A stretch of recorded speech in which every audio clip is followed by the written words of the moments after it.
സുരേഷ് ഗോപി കുടുങ്ങിയിരിക്കുന്നു.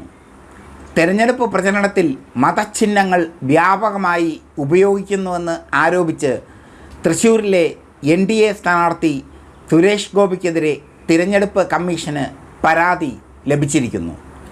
തിരഞ്ഞെടുപ്പ് പെരുമാറ്റച്ചട്ടം ലംഘിച്ചു എന്ന് കാണിച്ച് LDF ആണ് ഇയാൾക്കെതിരെ പരാതി നൽകിയത്.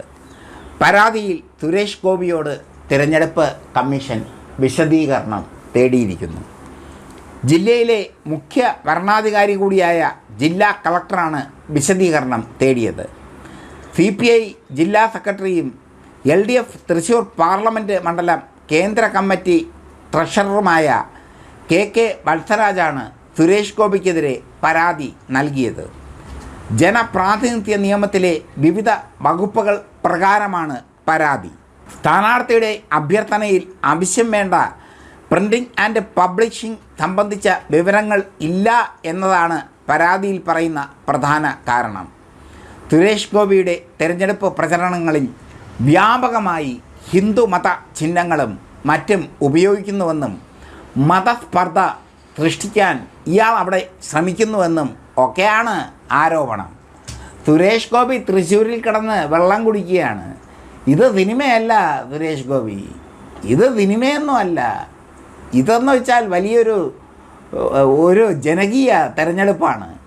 ജനകീയ തെരഞ്ഞെടുപ്പിൽ നിങ്ങൾ നരസിംഹമായി വന്നാലും ശ്രീകൃഷ്ണനായി വരാൻ നിങ്ങളെ കൊണ്ട് പറ്റില്ല, ശ്രീരാമനായി വരാനും പറ്റില്ല, നരസിംഹമായി വരാൻ പറ്റും. അത്രേ നിങ്ങളുടെ ശരീരപ്രകൃതി കൊണ്ട് പറ്റൂ. എന്തായാലും നിങ്ങൾക്കെതിരെ ശക്തമായ പരാതിയാണ് കൊടുത്തിരിക്കുന്നത്.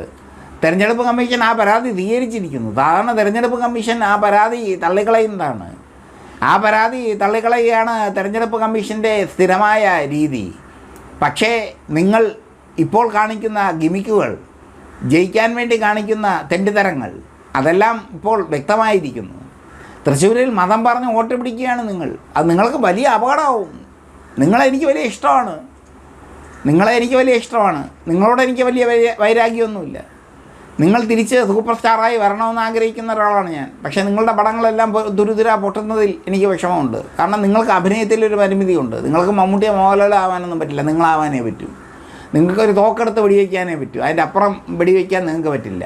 അതിനപ്പുറം നിങ്ങൾ രാഷ്ട്രീയത്തിൽ വെടിവെച്ചപ്പോൾ നിങ്ങൾ ഒരുപാട് ഉയരത്തിലേക്ക് കയറിപ്പോയി. ഇപ്പോൾ നിങ്ങൾക്കെതിരെ ഈ പരാതി ലഭിച്ച പശ്ചാത്തലത്തിൽ നിങ്ങൾ കുടുങ്ങുന്ന ഒരവസ്ഥയാണ്. മതചിഹ്നങ്ങൾ വ്യാപകമായി ഉപയോഗിക്കുന്നു എന്നുള്ള ഗുരുതരമായ ആരോപണമാണ് നിങ്ങൾക്കെതിരെ ഉന്നയിച്ചിരിക്കുന്നത്.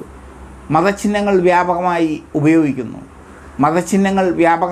ഉപയോഗിക്കുന്നു എന്ന് മാത്രമല്ല, മതചിഹ്നങ്ങൾ ഉപയോഗിച്ച് വോട്ട് പിടിക്കുന്നു. ചില്ലറ കാര്യമാണോ ഇതൊക്കെ?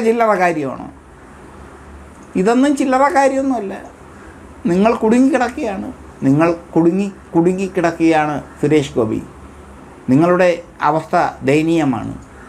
തൃശ്ശൂരിൽ പ്രധാന മത്സരം മുരളീധരനും സുനിൽകുമാറും തമ്മിലാണ്. അത് പൊളിറ്റിക്സ് കേരള നേരത്തെ റിപ്പോർട്ട് ചെയ്തിരുന്നു. പക്ഷേ അതിലപ്പുറം നിങ്ങളിങ്ങനെ കിടന്ന് ഷോ കാണിക്കുമ്പോൾ, അതും ഏതൊക്കെ BJPയുടെ ബുദ്ധിജീവി കേന്ദ്രങ്ങൾ, KG മോഹൻദാസ് ആണെന്ന് അറിയില്ല, ആരാണ് നിങ്ങളിങ്ങനെ ഈ തെറ്റായ വഴിയിലേക്ക് നയിച്ചതെന്നറിയില്ല. തൃശ്ശൂർ മതമൈത്രിയുടെ നാടാണ്. തൃശ്ശൂർ കേരളത്തിൻ്റെ സംസ്കാര ഭൂമിയാണ്. തൃശ്ശൂർ കേരളത്തിൻ്റെ സാഹിത്യ ഭൂമിയാണ്. അവിടെയാണ് കലാകാരനായി നിങ്ങൾ മത്സരിക്കുന്നത്. അവിടെയാണ് നിങ്ങൾ ഈ മതചിഹ്നങ്ങൾ വ്യാപകമായി ഉപയോഗിക്കുന്നത്. ഹിന്ദു മതചിഹ്നങ്ങൾ ഉപയോഗിച്ച് വോട്ട് പിടിക്കുന്നു നിങ്ങൾ. നിങ്ങൾക്ക് വലിയ എതിർപ്പാണ് തൃശ്ശൂർ മണ്ഡലത്തിൽ ഉണ്ടായിരിക്കുന്നത്. നിങ്ങൾ ഇത്തവണ കച്ചി തൊടില്ല സുരേഷ് ഗോപി. നിങ്ങൾ വിചാരിച്ചു നിങ്ങൾ കളിക്കുന്ന കളികളെല്ലാം ആരും കാണില്ലെന്ന്. നിങ്ങൾ കളിക്കുന്ന കളികളെല്ലാം അറിയാവുന്ന ഒരു പത്രപ്രവർത്തകനാണ് ഞാൻ. ജനങ്ങൾക്കിടയിൽ നിങ്ങൾ ഉണ്ടാക്കിയ കള്ള ഇമേജ്, നിങ്ങളുടെ ഇമേജ്, ജനങ്ങൾക്കിടയിൽ ഉണ്ടാക്കിയ ഇമേജ് കള്ളമാണെന്ന്, പൊള്ളയാണെന്ന് തിരിച്ചറിഞ്ഞിരിക്കുന്നു തൃശ്ശൂരിലെ ജനങ്ങൾ.